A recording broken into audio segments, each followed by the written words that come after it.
Llegará el día en que desapareciendo las sombras, solo queden las verdades, que no dejarán de conocerse por más que quieran ocultarse entre el torrente oscuro de las injusticias. Juan Manuel de Rosas, 1857.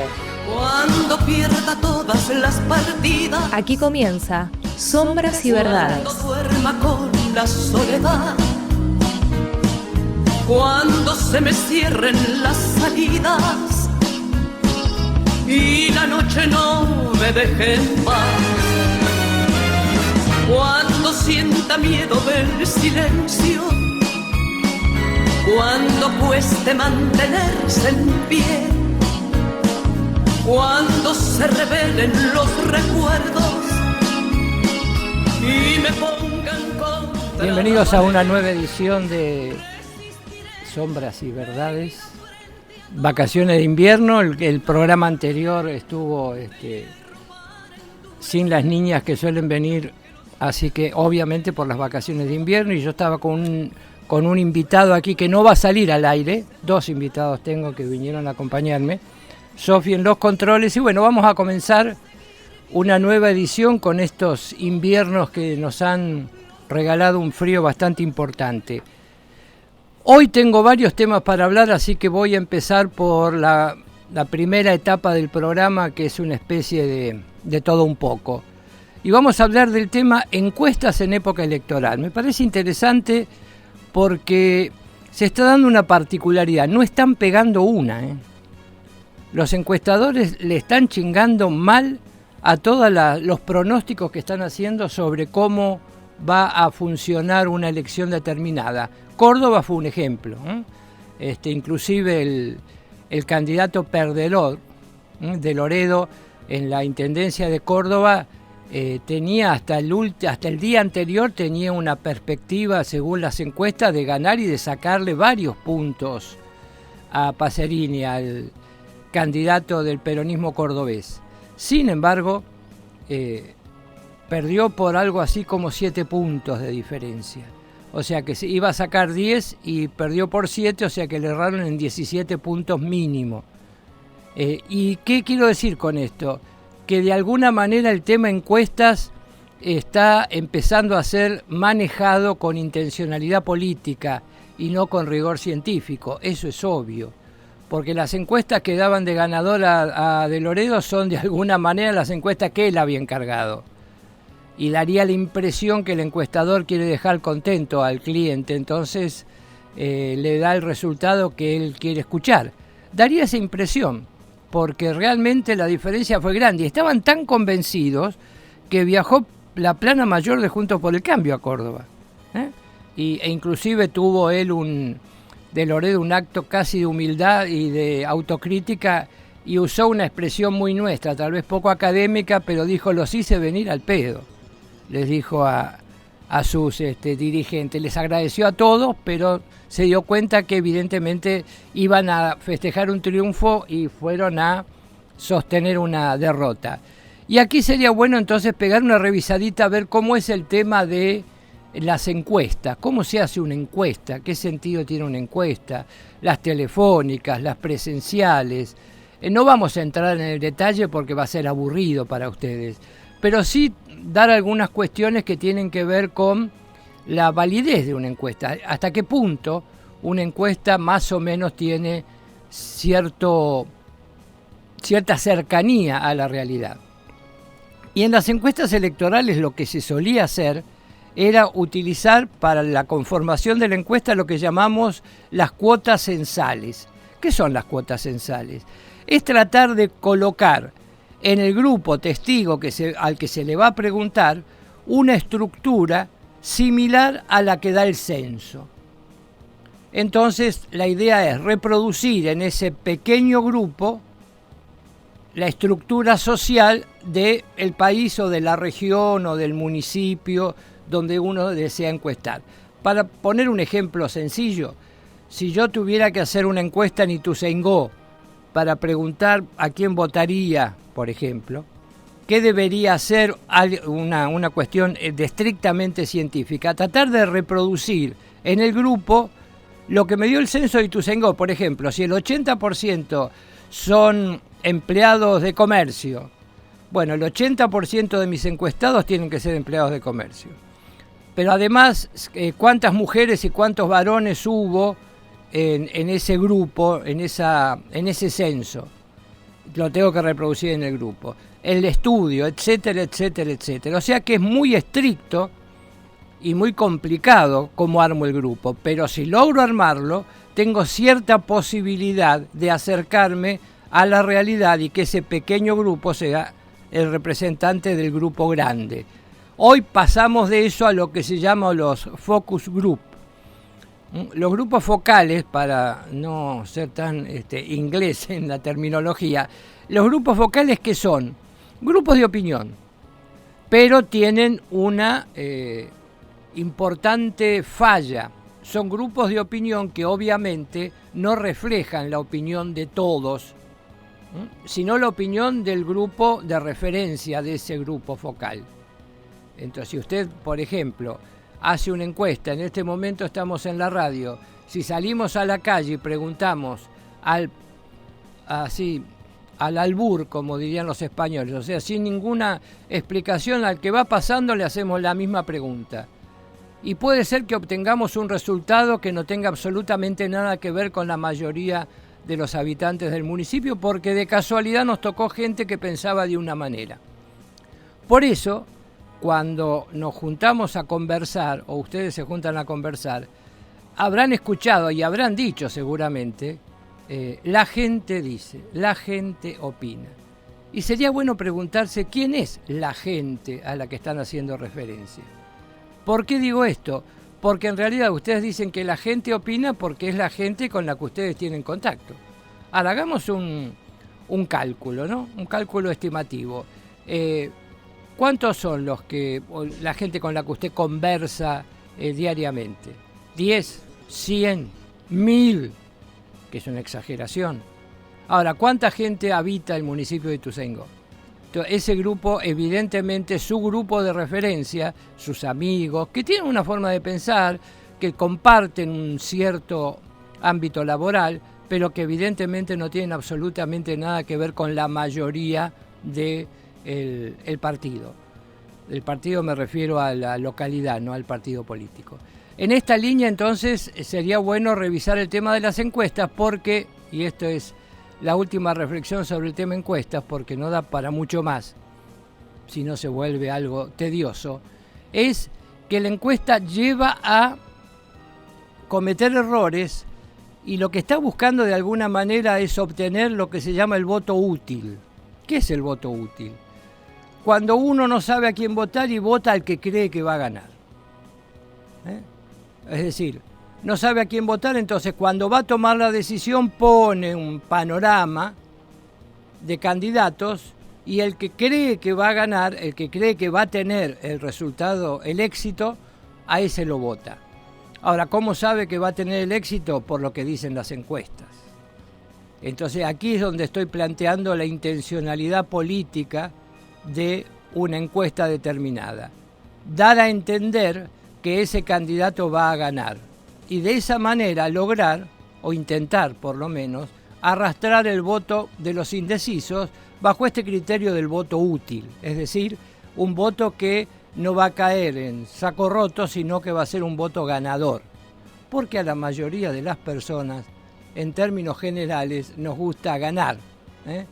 A algunos no les gusta perder ni a la bolita, como se decía antiguamente, pero la gente tiene una tendencia a votar a ganador.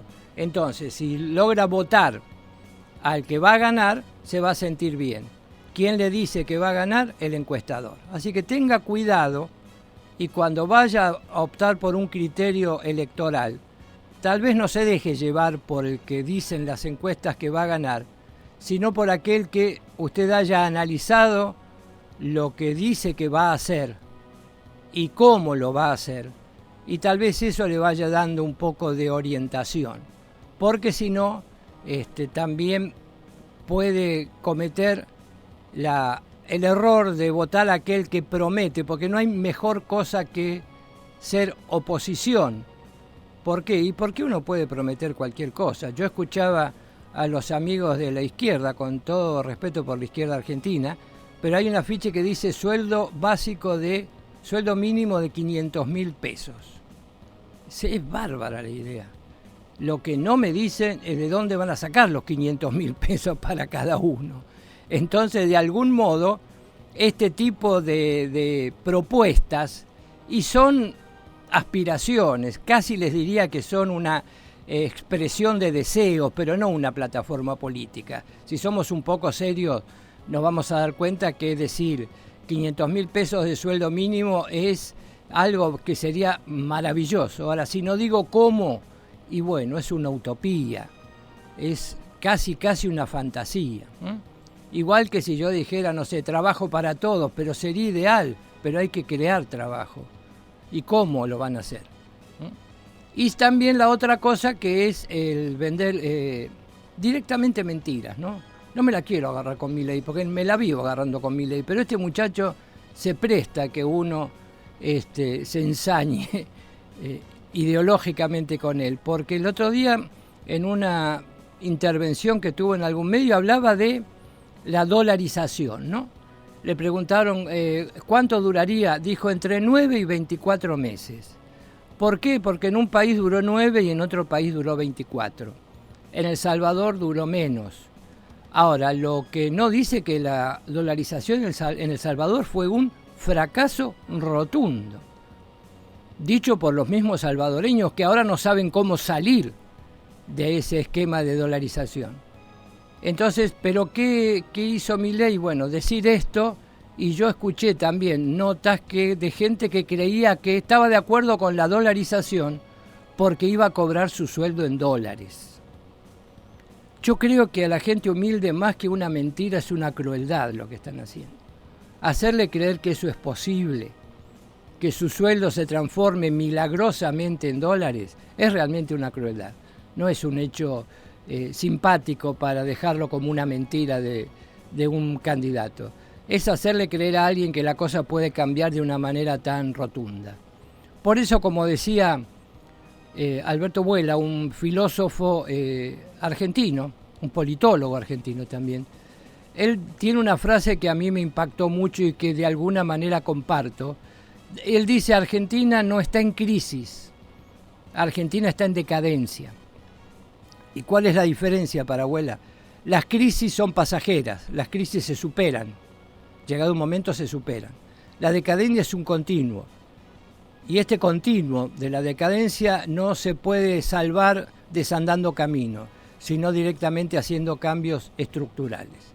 Esta fue entonces la primera idea, la primera parte del programa, hablando de todo un poco. En la segunda parte vamos a tocar un tema que me parece sumamente interesante y que es el de si existe o no un pensamiento nacional.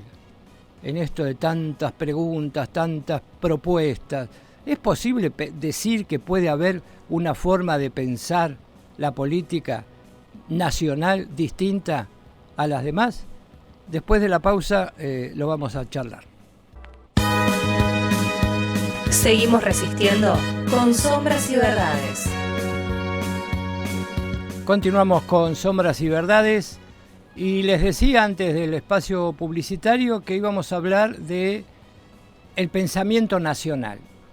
Este es un tema realmente que se está tratando hace muchísimos años, yo les diría que desde 1810 más o menos, porque esta forma de ir estructurando el país, es posible hablar de un pensamiento nacional. Hay un autor, entre muchos otros, contemporáneo, que en este momento está trabajando ese tema, que es el doctor Francisco Pestana, o Pestaña sería, porque es NH, en portugués sonaría como una ñ, pero como suena Pestaña medio extraño, creo que lo conocen más como Francisco Pestana, como Pancho Pestana, que trata el tema. Escribió un libro que se llama, tiene una pregunta como título el libro: ¿existe un pensamiento nacional?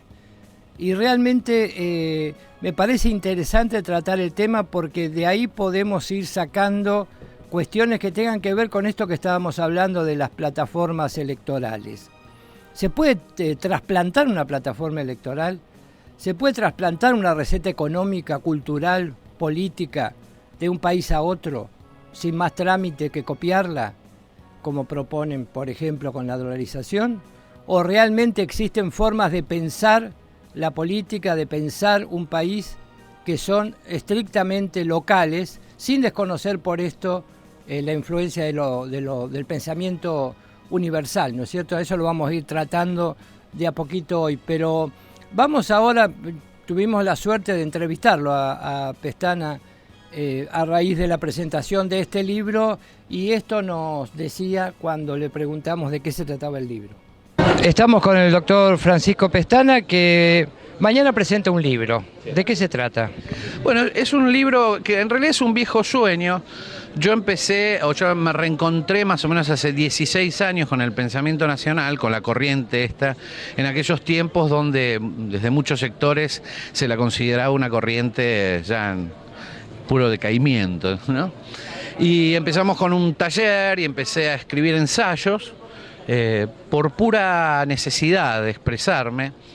Y una vez una alumna del taller me dijo, mire, la verdad que son muy interesantes los ensayos, y ella se encargó de Elena Márquez de compilarlos, y ahí salió un libro.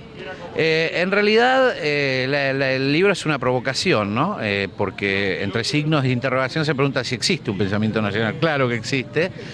El pensamiento nacional es como enseñaba Fermín Chávez, es una verdadera epistemología de la periferia. Esto significa una ciencia social producida desde los países periféricos, no centrales.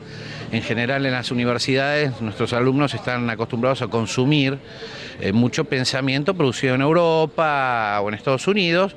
Eso hace a su formación integral, pero no a su formación ciudadana, porque el pensamiento nacional y latinoamericano es una corriente de pensamiento que ya lleva más de 150 años y con grandes exponentes, no solamente en la Argentina. Uno puede citar a Jauretche, puede citar a Scalabrini Ortiz, puede citar a Saúl Taborda, puede citar a Sampay, a Ernesto Palacios, pero también uno puede citar a Alberto Metor Ferré en Uruguay, a Andrés Solís Rada en Bolivia, al profesor Pedro Godoy en Chile, es decir, a Helio Jaguaribe en Brasil. Es una corriente de pensamiento fundamentalmente de resistencia cultural.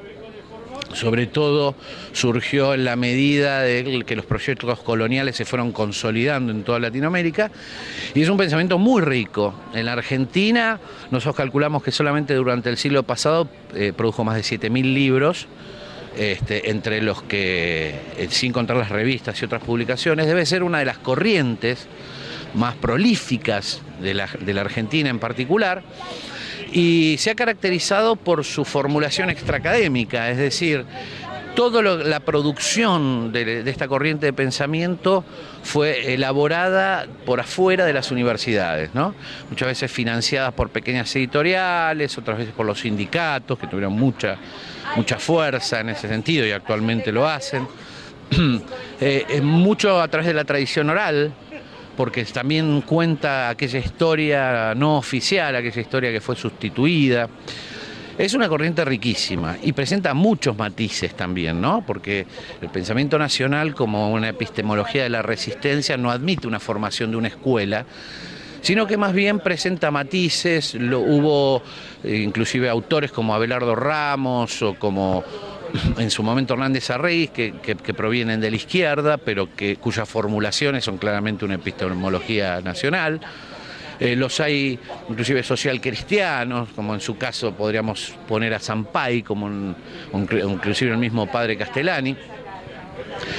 Los hay, digamos, los hay sin algunos como Scalabrini Ortiz, que uno no podría identificar dentro de una corriente, pero Jauretche y Scalabrini Ortiz como fundadores del nacionalismo popular, si uno quisiera ponerle un nombre, aunque justamente el pensamiento nacional es una corriente que evita catalogar y establecer cánones clásicos, y es profundamente rico y ha resurgido en estos últimos años con mucha fuerza, sobre todo a partir de la epistemología que fueron desarrollando las provincias, porque el contenido provinciano en el gran sentido de la palabra que tiene el pensamiento nacional es increíble. O sea, vos fijate que mismo Meromansi es santiagueño, el correntino, Scalabrini Ortiz, el bonaerense Jauretche, son muchos hombres que se habían formado en esa relación con la tierra profunda, con esa Argentina que muchas veces no tiene lugar en los grandes medios de comunicación, pero que claramente contienen formulaciones, yo creo que absolutamente necesarias para comprender lo argentino, ¿no? Muy bien. Realmente Pestana tiene una claridad y una didáctica para expresarse maravillosa. Después seguimos hablando con él, lo vamos a ir mostrando a lo largo de algunos otros programas, pero quiero rescatar algunas ideas que me parece importante. Cuando uno habla de pensamiento nacional, tiene que tener en cuenta ciertas premisas.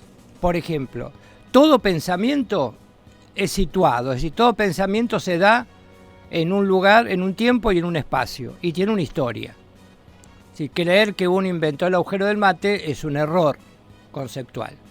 Entonces, en este primer análisis es evidente que no existe un pensamiento absolutamente independiente. Todo pensamiento tiene influencias. Perdón por la tos. Todo pensamiento tiene influencia, tiene un texto y un contexto. Y todo texto es consecuencia de un texto anterior. No existe algo que surja así virgen como pensamiento. Esto está clarísimo.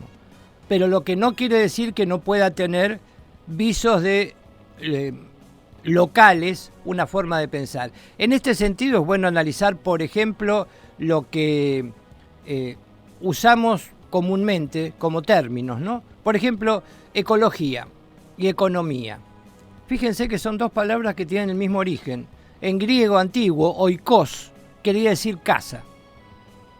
Y ecología y economía tienen que ver con la casa. El cuidado de la casa en la ecología, incluso una de las encíclicas del Papa Francisco hablando de la ecología, del cuidado de la casa. Y yo les decía el otro día cuando le preguntaron a Charly García qué era la patria para el 25 de mayo, y Charly dijo, es la casa del alma. Realmente una definición a lo Charly, ¿no? La casa del alma, ¿no? Y economía también viene de el manejo de la economía familiar. Incluso antiguamente, algunos lo recordarán, a las cocineras que estaban en televisión se las llamaba ecónomas. Doña Petrona C. de Gandulfo era una ecónoma, no era una cocinera, era una ecónoma, se ocupaba de el manejo de la casa. Y en algunas congregaciones religiosas, por ejemplo, el que se ocupa de la administración es el ecónomo. Entonces, ¿qué quiero decir con esto? Palabras que han perdido su sentido según desde dónde se la analice, ¿no? Desde qué pensamiento se la analice. Entonces tiene que ver con lo histórico, punto uno, tiene que ver con lo histórico. Pero también el pensamiento tiene que ver con lo afectivo. No existe un pensamiento separado del afecto, separado de la emoción, separado de la sensibilidad. Y un ejemplo claro, usted lo tiene con lo que llamamos la memoria emotiva. Le pasará que, por ejemplo, cierta música lo emociona. ¿Por qué? Porque le trae recuerdo de un hecho determinado que sucedió con esa música de fondo, tal vez. O con la comida.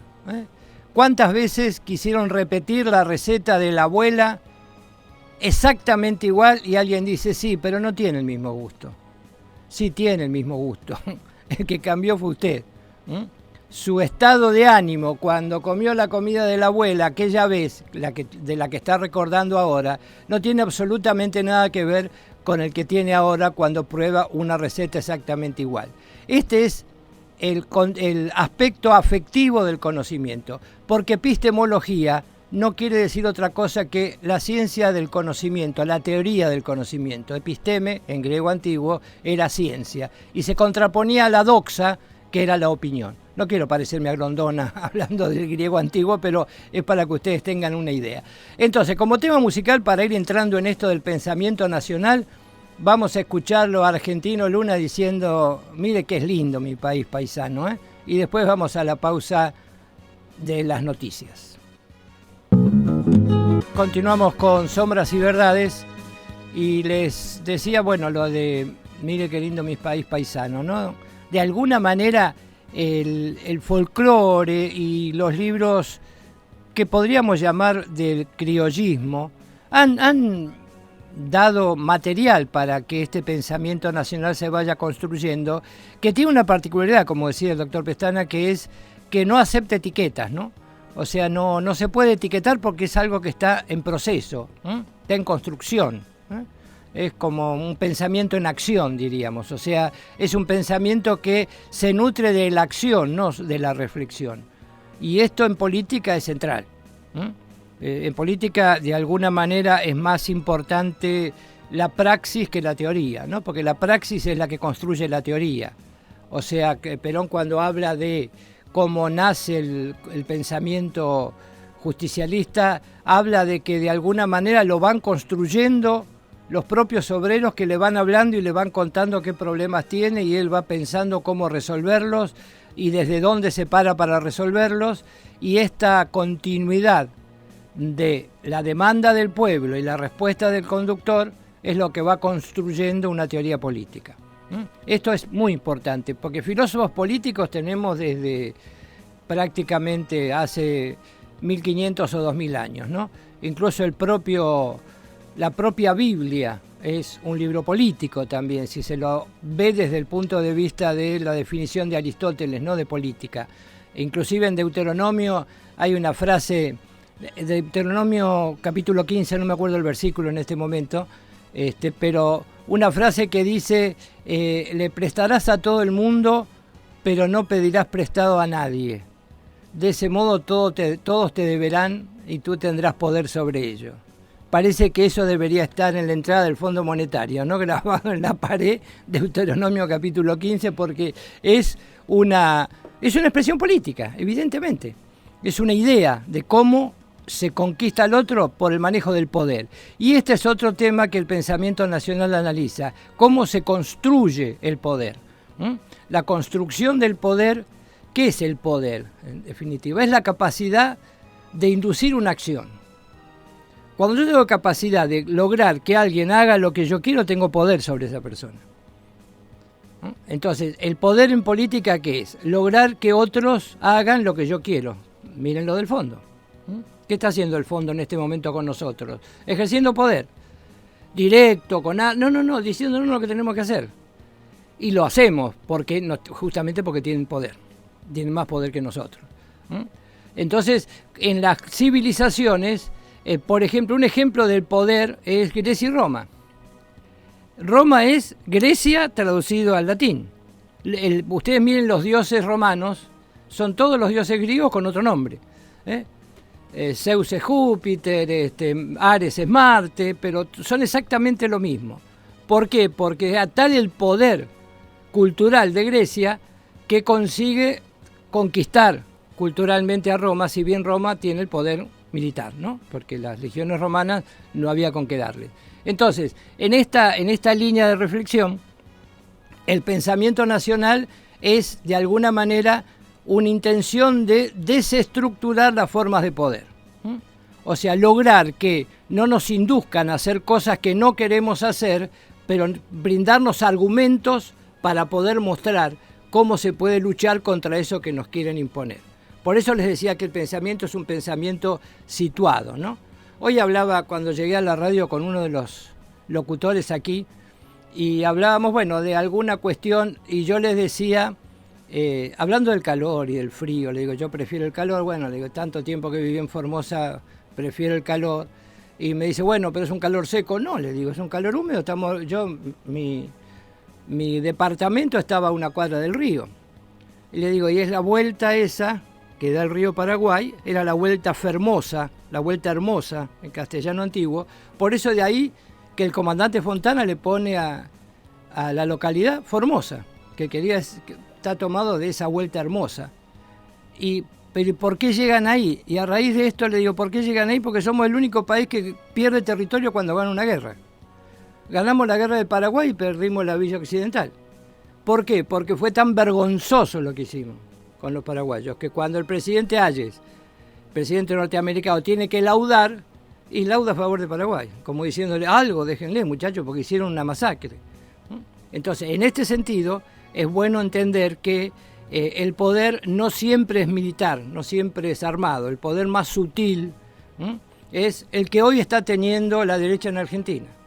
Ya no hace más golpes de Estado, ya no mata más gente a lo bestia, como hacía antes, sigue matando, porque la derecha mata, eso es indudable, pero no como hacía antes, pero evidentemente tiene una estructura en el manejo del poder que hace que desde las sombras, con minorías, estas minorías que uno dice, ¿cómo puede ser que hoy sigan voten a tal o cual?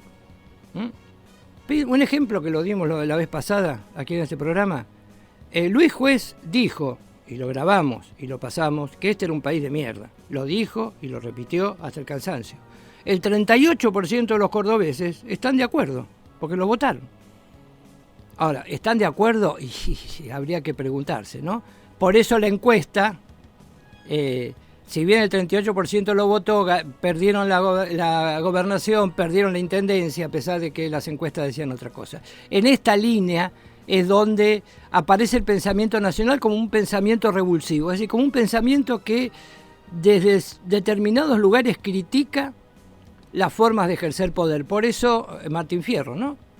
De alguna manera desestructurado, más bien poético, pero tiene cosas. Hacete amigo del juez, no le des de qué quejarse, que siempre es bueno tener palenque donde rascarse, dice. ¿Qué quiere decir con esto? Y que parece que la justicia no es mala desde ahora, ¿no? Ya comentábamos lo de Salvador María del Carril también. Por eso, como tema musical, le voy a pedir a Sofi que vamos a escuchar el tema, se llama Orejano, y por un gran hombre del pensamiento nacional del folclore que fue Jorge Cafrune. Continuamos escuchando Sombras y Verdades por la 89.3. Seguimos con Sombras y Verdades, último bloque del programa de hoy, y retomemos lo que veníamos diciendo, ¿no? Es decir, ¿existe un pensamiento nacional? Es la pregunta de fondo. Estamos tratando de irla dilucidando a medida que vamos reflexionando sobre todos los aspectos que supone preguntarse si existe un pensamiento nacional, que en realidad es una pregunta retórica, como decía Pestana, porque él la hace sabiendo que existe un pensamiento nacional. Pero este pensamiento nacional en la academia, esto es, el nombre academia viene de los campos de Academo, ¿no? Donde se ponían a caminar algunos filósofos, de ahí la academia de Platón y no la academia de Racing, que es otra historia.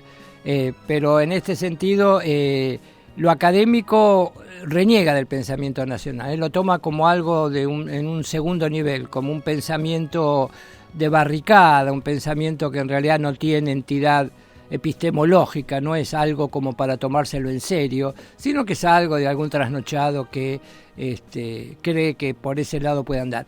Por eso Pestana yo le preguntaba sobre ese tema y decía esto. En esta línea se lo ha, usted decía recién, el hecho de que al no ser académico o no tener líneas académicas, esto ha permitido también que algunos intenten descalificarlo a partir de esa falta de academicismo. Bueno, esa crítica denota una clara ignorancia científica. Porque, valga la paradoja, porque el pensamiento social es un pensamiento que justamente no puede estar caracterizado por las ataduras a preconceptos. Es un pensamiento que se da desarrollando a través de la propia experiencia de los pueblos. Y si es cierto, desde los sectores más iluministas de la universidad se los negó, se los tildó de faltos de rigurosidad científica. Y entonces se lo contrapone, por ejemplo, a Gramsci, se lo coloca a Gramsci en un nivel científico cuando Gramsci mismo fue un pensador extraacadémico. Es decir, hay una serie de contradicciones y de sonceras que de alguna manera recaen sobre el análisis científico universitario clásico del pensamiento nacional, que son absolutamente rebatidas, irrebatibles, y que en definitiva, aparte, la misma historia va demostrando la importancia de esta epistemología. Todo proceso de surgimiento de la conciencia nacional, como es en este proceso actual, como lo fue el primer radicalismo, como lo fue el primer peronismo. Todo ese proceso estuvo acompañado por una epistemología propia. O sea, el pensamiento nacional no es una formulación de 3 o 4 iluminados que se autodefinieron como pensadores, sino implica todo un sentido científico, todo un abordaje, digamos, social sobre la realidad argentina y como tentativa de pensar el país desde el país. Es decir, el pensamiento nacional rechaza las categorizaciones y las conceptualizaciones realizadas en otros lares. Por ejemplo, esta idea de la izquierda o la derecha. ¿Qué sentido tiene en Argentina y América esa categorización tan extrema, cuando en realidad lo que sí caracteriza a América Latina es la lucha por su liberación, y en ese sentido los movimientos nacionales son difícilmente catalogables desde un esquema clásico, geométrico, digamos, de la política? Esas, entre otras cuestiones, el valor de lo cultural, y ahí los trabajos de Fermín Chávez, contando cómo esa Argentina anterior fue resistiendo no solamente culturalmente, en su época a través de la gauchesca, después de tantas formulaciones que dieron origen a la revolución cultural del 20 o del 40, sino resistiendo a través de la disputa, la discusión, por ejemplo, toda la reacción antipositivista de entre 1920 y 1930, formulaciones excelentes, todo lo que significó el plexo filosófico que dio origen a la Constitución de 1949, que tiene antecedentes filosóficos increíbles, no solamente a partir de las obras de Sampay, sino que está Estrada, ahí está Hernán Benítez, grandes filósofos atrás de toda una producción, en este caso jurídico-política. Entonces, esas críticas son críticas, creo que de los ciegos, no sé, ciegos en todos lados. El problema de la ceguera es un problema de la ceguera no física, sino de la ceguera intelectual, es un gran problema en América, ¿no? Lo mismo sucedió con la comunidad organizada, que tiene un altísimo contenido filosófico y fue desmerecida por el solo hecho de haber sido pronunciado por Perón. El solo hecho pronunciado por Perón, y aunque constituye una pieza filosófica heterodoxa, como lo es el pensamiento americano, la heterodoxia, es decir, las naciones mestizas como las nuestras, tienen una tendencia hacia la producción heterodoxa en materia filosófica, porque a la tradición que nosotros recibimos a través de los españoles y de los italianos y de los europeos, del pensamiento, digamos, clásico europeo continental, se le sumó el pensamiento indoamericano y se le sumó el pensamiento que es producto de la fusión de esos dos mundos. Es decir, hay muchas respuestas que tienen que ver con la Argentina de hoy, con lo que somos y con lo que aspiramos, con nuestra idiosincrasia, que solamente es entendible desde la comprensión de esos mundos que chocaron, pero que a la vez se sincretizaron. Es decir, lo criollo como formulación no es una especie de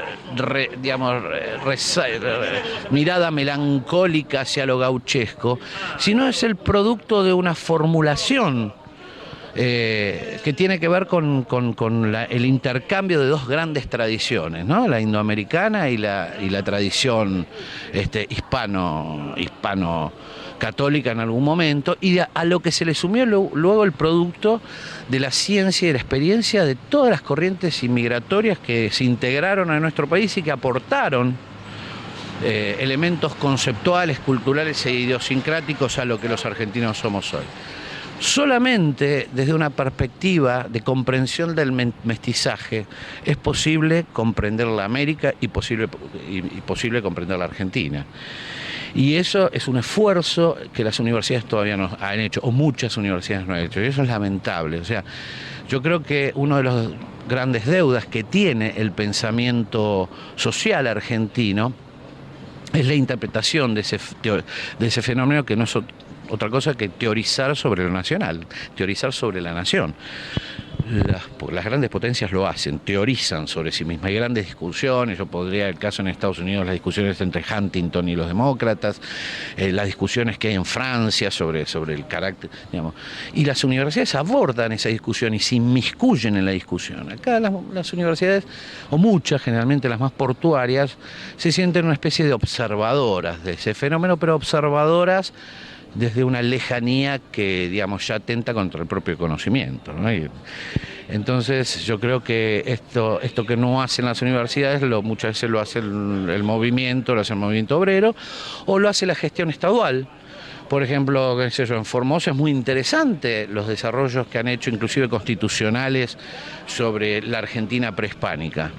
Y esta idea de la multiculturalidad que me han explicado y que he hablado con filósofos formoseños. Muy interesante porque es un adelantarse a los fenómenos que están pasando actualmente, ¿no? Es como las naciones mestizas se piensan a sí mismas, pero además se constituyen jurídico-políticamente a sí mismas.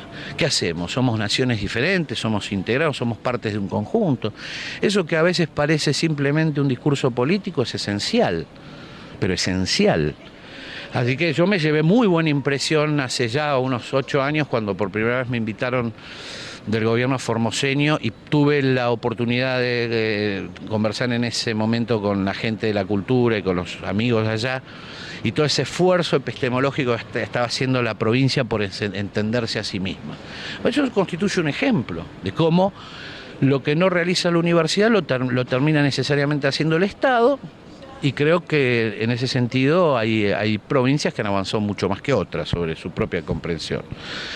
En ese sentido a mí me parece, yo suelo recibir artículos y de los amigos de allá, y realmente me parece que es un trabajo increíble.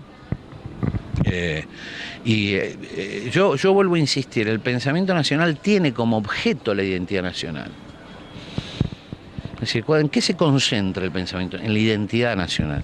¿Cuál es la característica fundamental de nuestra identidad nacional? El mestizaje.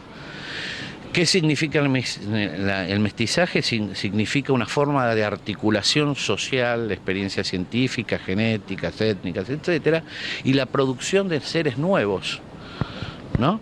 Seres nuevos y nuevas sensibilidades.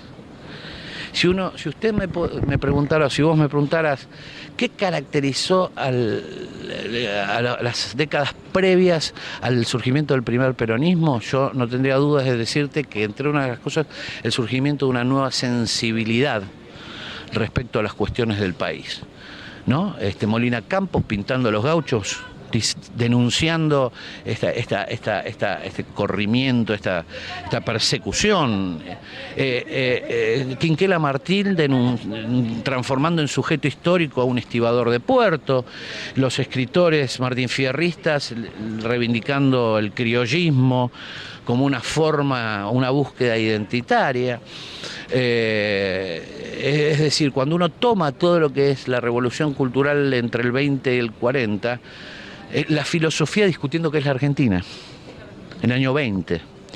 Cuando uno mira todos esos epifenómenos, se da cuenta de que ahí hay un proceso que debe ser objeto de estudio y que debe ser objeto de análisis, y que lamentablemente no está presente en las grandes academias. Lo tenemos que dejar libre porque estamos yendo a un homenaje, pero mañana seguramente estaremos en la presentación del libro y esperamos muy pronto que la presentación se haga en nuestra provincia. Formosa. Yo estuve hace muy poquito allá conversando con los compañeros y siempre a disposición, porque vuelvo a insistir que Formosa tiene una profunda inquietud respecto a estas cuestiones que tienen que ver con lo identitario, y me parece que es el camino correcto. Bueno, la verdad que Pestana tiene una claridad, insisto, maravillosa. No hace falta aclarar mucho, pero sí somos amigos y entonces a veces discutimos o intercambiamos ideas, y yo le decía que la lucha por mostrar nivel académico, porque el peronismo siempre fue considerado como de cuarta, ¿no es cierto? No somos capaces de tener grandes teorías, somos unos negros de mierda en definitiva. Entonces desde ese lugar, desde esa calificación, no nos permiten asumir posturas de pensadores. Y entonces Pancho de alguna manera tiene un lenguaje que a veces se torna un poco técnico. Por ejemplo, cuando dice heterodoxa, el pensamiento nacional es heterodoxo. ¿Qué quiere decir? 2 palabritas del griego, insisto, con perdón de Grondona. Hetero, variado, y doxa, opinión. O sea, son opiniones variadas. Cuando una doctrina es heterodoxa, es que es capaz de tener opiniones distintas sin que por esto sean contradictorias, sino complementarias. Eso quiere decir que el pensamiento nacional es heterodoxo. Y en esta línea, entonces, para ir redondeando esta idea que vamos a seguir tratando en otros programas, el pensamiento nacional es una forma particular de analizar estructuras de poder y que ese poder que induce acciones, induzca acciones nacionales y no venidas desde fuera, ¿no? Y usted dirá, pero tan diferente es, y mire, es diferente. Si usted estudió inglés en la escuela secundaria, que en general no sirve para nada, porque sale no sabiendo decir ni buenos días, pero no obstante eso, se habrá dado cuenta de una cosa: ser y estar en inglés son el mismo verbo. ¿Para usted ser y estar es lo mismo? No, vio que entonces hay formas distintas de ver la realidad. Si alguien piensa que ser y estar es lo mismo, tiene una forma de encarar la realidad distinta a la nuestra. Y por eso las costumbres son distintas, pero insisto, las formas de pensar son distintas. Nos estamos yendo y les voy a dejar de vuelta por qué cantamos. Me dirán, ¿otra vez? Sí, otra vez. Y lo voy a pasar hasta que usted se lo aprenda de memoria y lo tararé y se lo enseñe a sus hijos y a sus nietos, porque es un himno a la resistencia de un pueblo. Hasta la próxima. Si el tiempo es una cueva de ladrones, los aires ya no son los Buenos Aires, la vida nada más que un blanco móvil. Usted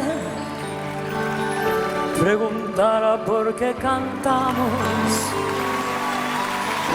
si los nuestros quedaron sin abrazo, la patria casi muerta de tristeza, y el corazón del hombre se hizo añicos antes de que explotara la vergüenza. Usted preguntará por qué cantamos.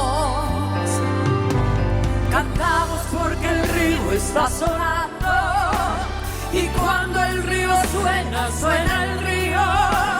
Cantamos porque el cruel no tiene nombre, en cambio tiene nombre su destino.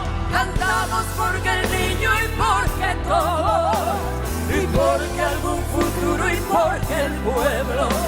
Cantamos porque los sobrevivientes y nuestros cuerpos quieren que cantemos.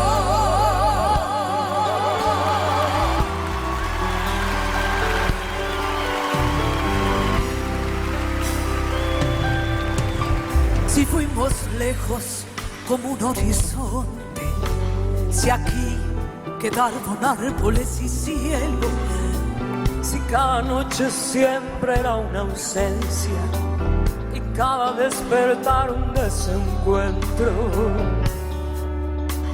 Usted preguntará por qué cantamos.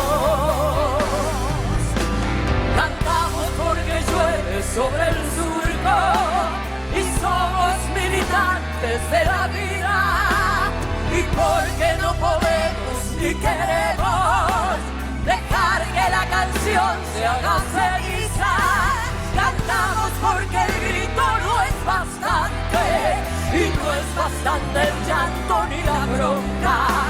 Cantamos porque creemos en la gente y porque venceremos la derrota. Cantamos porque el sol nos reconoce y porque el campo huele a primavera, y porque en este tallo, en aquel fruto, para preguntar